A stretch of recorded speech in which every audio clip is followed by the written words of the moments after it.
Faith Power, Chapter 6, Faith and Enthusiasm.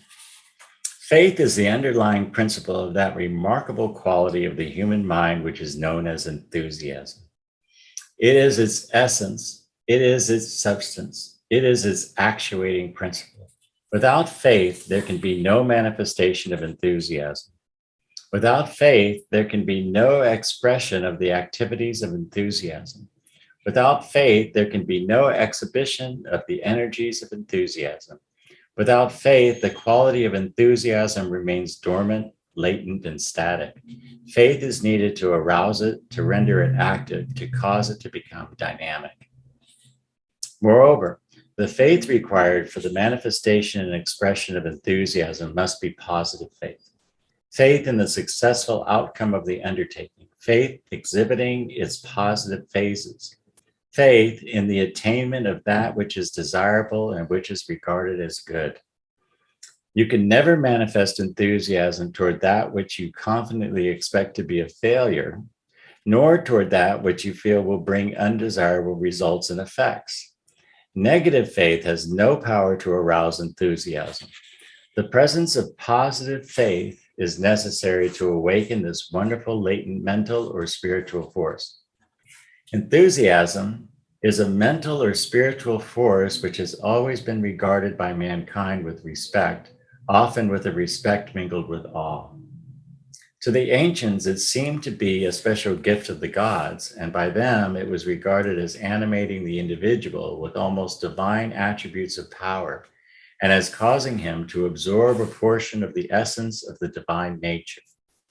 Recognizing the fact that men under the influence of enthusiasm often accomplish almost superhuman tasks, the ancients came to believe that this added power and capacity arose from the superimposition of power from planes of being above that of humanity.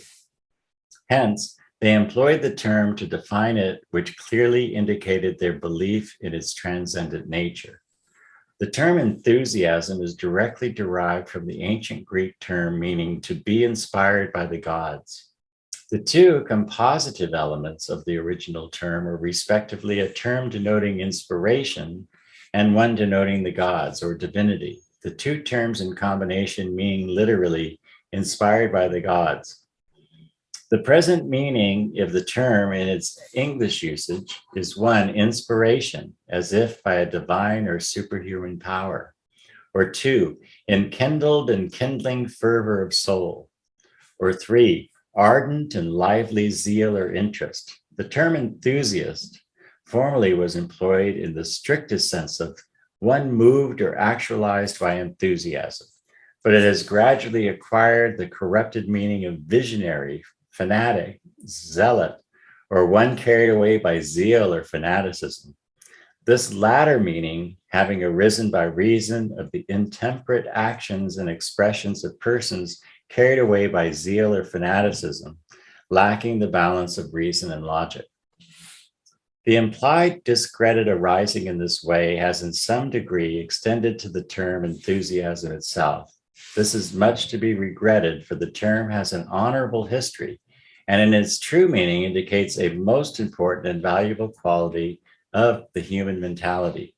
It should be needless for us to add here that in the present consideration of the subject, we are employing the term enthusiasm only in its true sense and with its most approved meaning and implication. It is interesting to note that in the history of the term enthusiasm, the word has been almost invariably associated with the idea of inspiration. The latter term originally meant breathing in, and its figurative sense, it indicated a breathing in of divine or superhuman power. As we have pointed out to you, enthusiasm originally meant to be inspired by the gods. Later, the definition was extended to include the inspiration of great writers, poets, artists, and orators. Thus, Socrates speaks of the inspiration of the poets as a form of enthusiasm. In its present usage, the term enthusiasm has come to mean a lively, ardent, wholehearted interest in or devotion to a cause, subject, or object. And the word inspiration is employed to indicate an elevating, quickening, enthusiastic interest which stimulates and animates the intellect and the emotions of the individual. Enthusiasm and inspiration, respectively, have traveled hand in hand through the centuries. Even today, in the more or less figurative and metaphorical employment of these words, we find that the quality of enthusiasm is held to manifest and express itself in that quickening stimulation of intellect and emotions, which denotes inspiration in such modern usage. Here, the student of psychology finds another instance and illustration of the general rule according to which modern psychology employs the present knowledge of the subconscious to account for much that was formerly attributed to supernatural, or at least superhuman influences and power. Enthusiasm and inspiration, which the ancients believed to be the result of the breathing in of divine or supernatural essence, or the superimposition or supernatural or superhuman power, are now held to be the result of the aroused and quickened activities of the subconscious, of that wonderful region of the mentality of man from which emerges so much of the greatest importance to him. In the subconscious of man, there abide many wonderful powers of mind and will. It would seem that man has merely scratched the surface of his mental capacity and power, and that great stores of power remain beneath that surface as yet untouched, awaiting the tapping of the mental tools of the individual. At times, under great stress and under great necessity, the individual seems to contact these hidden storehouses of power, and accordingly, he is able to perform work which originally is far beyond his power of accomplishment. At such times, we say of him that he is veritably inspired, and he seems indeed to have breathed in some strange, potent influence which magnifies his powers and efficiency. But the necessity over, the individual usually loses his new power and sinks back to his ordinary condition. He has not as yet learned how to maintain or retain the contact once accomplished.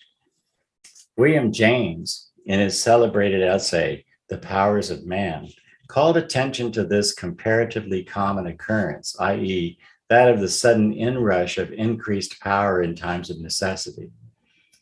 He compared it to the second wind, which comes to a person who has overexerted his ordinary physical powers. Such person, after feeling exhausted and fatigued to such an extent as almost to be compelled to cease his efforts, when he is almost out of breath, suddenly experiences a feeling of relief and finds that his second wind has come to him and that he is thereby enabled to make a fresh start. Professor James held that man not only possesses the power of developing a second wind in physical exertion, but also he has the power of developing a mental second wind in much the same manner. He points out to his readers that often when a man is compelled to perform mental work under an increased strain by reason of unusual necessity, and when, as the result of such effort, he finds himself on the verge of complete exhaustion, then, in many instances, he seems to tap a deeper stratum of mental energy, and lo, his mind takes on a new freshness and manifests renewed power. The mental second wind thus attained, he is able to make a fresh start. James held that not only is the mental second wind capable of development, but also that there is the possibility of the development of a third wind, a fourth wind, and so on, the limit not being as yet known. Others who have used the James theory of the mental second wind as a foundation for further speculation and experiment have sought to locate the storehouse of this latent second wind of the mind. They have pointed out that it must be stored away somewhere, for it could not have proceeded from nothingness. These psychologists and others are practically in general agreement in the belief that this hidden storehouse is located in the great regions of the subconscious, and that its stores are possible of being drawn upon only when the subconscious is aroused, stimulated, or quickened by great interest, when it is inspired by great feeling, in short, when it is filled with enthusiasm.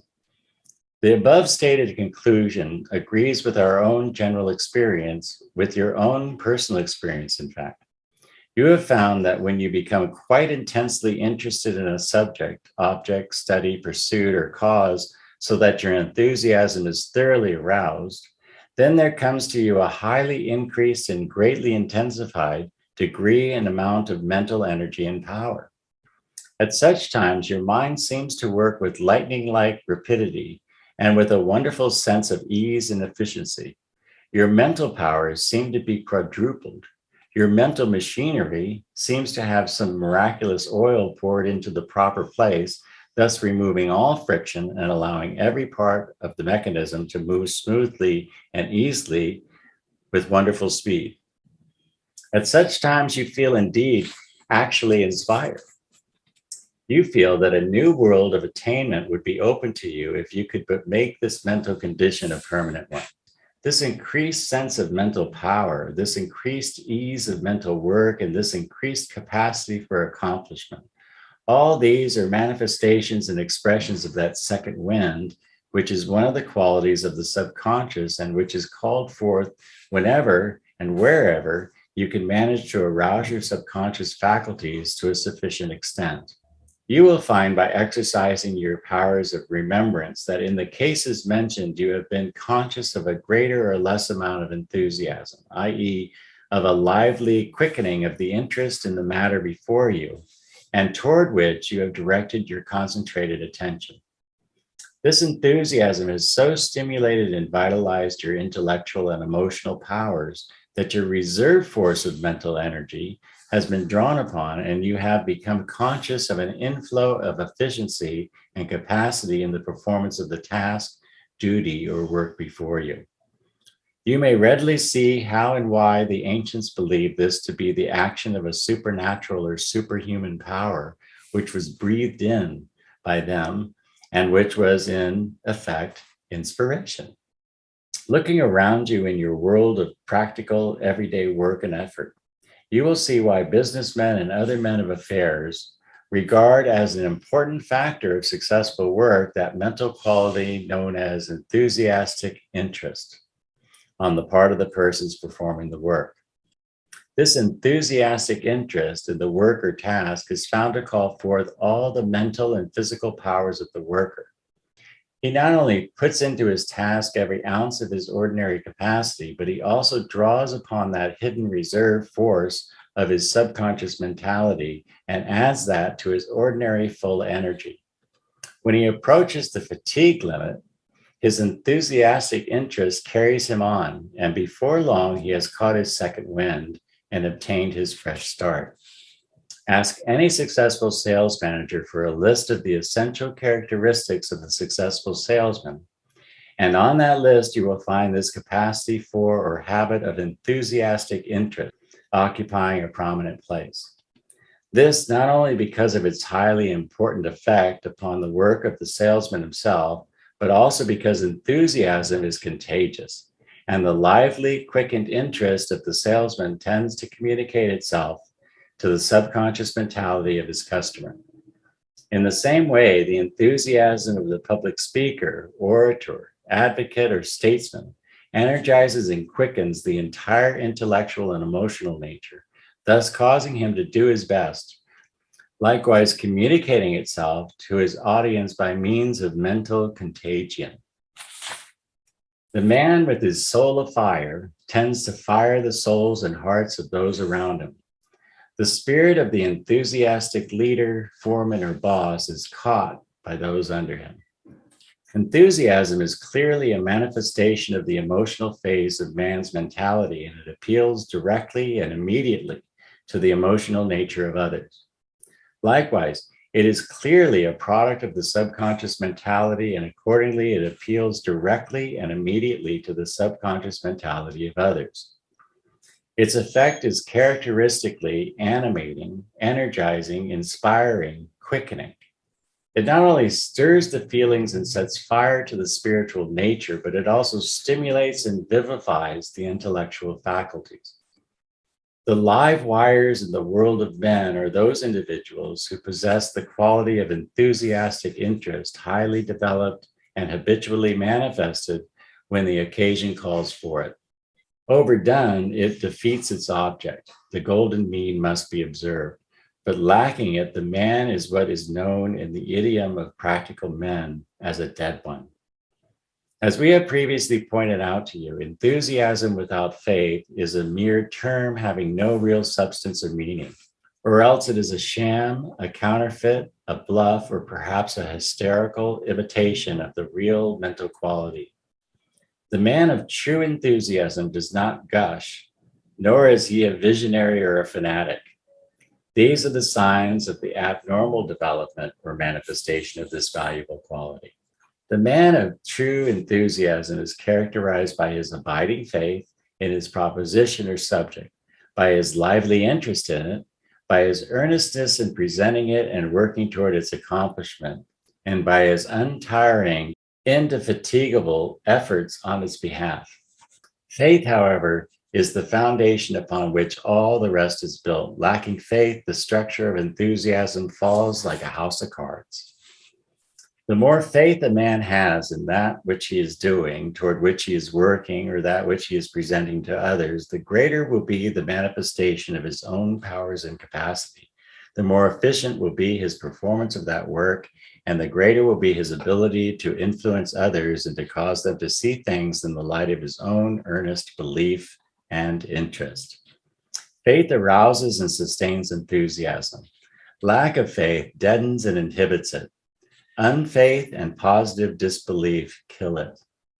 It is clear that the first step toward the cultivation and development of enthusiasm is that of the creation of faith in the subject or object toward which you wish to manifest and express enthusiasm.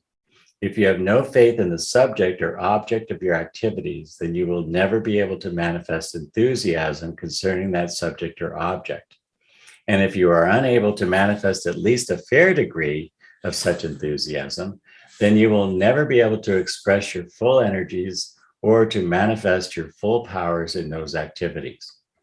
Finally, if you are unable to express your energies to the full and to manifest your powers adequately in those activities, then you will never be able to attain the full measure of success in your work connected with that particular subject or object. If you cannot arouse faith and enthusiasm in your work, you would do well to change your work so as to have it cover that in which you can arouse faith and manifest enthusiasm. Faith, however, is not all that is involved in enthusiasm. Added to faith, there must be a keen interest in the subject or object toward which you have directed your expectant attention. Interest adds zest to your activities and renders pleasant the tasks which, without it, would be monotonous drudgery and slavish toil. Interest transforms toil and work into a labor of love. When you are deeply interested in a task, you like to perform the work connected with it. Interest arouses the creative instinct in the heart and soul of the worker, and all true creative expression is pleasant and is capable of affording satisfaction to the worker. The best work is not that work performed merely by the hands, nor even that in which the head adds its work to that of the hands. It is only when the heart takes its place in the working partnership and adds its power to that of head and hands that the really creditable and worthy work of the individual is performed. Interest may be aroused and maintained by an intelligent observation of the subject or object of the work. Everything is capable of arousing interest if you will look deep enough and long enough for its interesting qualities and properties. The discovery of interesting facts or qualities in anything creates new interest. This new interest attracts still newer interest, and this still further interest, until finally you find yourself quite deeply engrossed by the subject or object. There is an emotional satisfaction in the discovery of new facts and qualities in anything under your observation, and there is a similar pleasure in discovering improved ways of performing a task. Interest developed in a sufficient extent leads directly towards enthusiasm. Interest, however, is quite difficult to arouse concerning anything in which you have no faith. Lack of faith is a negative mental quality, and it serves to deaden all the mental powers which are involved in the consideration of and thought concerning a subject or object. Still more harmful is a positive unfaith in a subject or object, a positive belief that the thing is not worthy, not good, not worthwhile, not honest, not destined to succeed, or rather destined not to succeed. Disbelief or belief directed toward the undesirable qualities or prospects of a thing quickly deaden all interest in that thing, and interest absent, the thing becomes hateful, and all work connected with it grows loathsome. Faith being absent, interest dies, and interest dying or dead, there can be no enthusiasm felt, expressed, or manifested. Lack of faith, however, or even positive unfaith, often may be overcome by a careful and extended examination and consideration of the subject or object in question. Your lack of faith, or even your positive unfaith concerning that subject or object, may arise from an imperfect knowledge concerning it. Before discarding a thing as incapable of arousing and maintaining faith in your mind concerning it, you should examine it from every angle and from every point of view, so as to be sure that you really understand it down to the ground floor. Do not allow your prejudices to exert an undue influence upon you. This is a most common mistake and fault. Get your facts right before you act. You may discover new facts which will change your whole mental attitude toward the thing in question, and you may thus find a firm foundation for a new faith in it. But having observed every precaution and having tested the thing from every angle and viewpoint, and having finally come to the positive and certain conclusion that there is not and can never be any faith in you concerning that thing, then there is but one course for you to pursue. And that course is to get away from that thing as soon as you can. Do so with due regard for your duties toward yourself and to others who may be interested with you in that thing. Time and labor bestowed upon a thing to which you have no faith and toward which you feel sure that you could never entertain faith is time and labor wasted. Get out and take hold of something in which you have or can have faith, toward which and concerning which you feel that you can manifest and express enthusiasm. Life without faith and enthusiasm is a living death. Persons living that life are mere walking corpses. If you would be a live wire instead of a dead one, you must begin to arouse and develop enthusiasm in your heart and soul. You must cultivate that keen and quickened interest and that lively and earnest faith in what you are doing and in the things to which you are giving your time and work. You must mentally breathe in and inspire that spirit of life which men for many centuries have called enthusiasm, and which is the twin sister of inspiration. Then will you know the exhilaration of that enkindled and kindling fervor of soul, that ardent and lively zeal, the mark of true enthusiasm.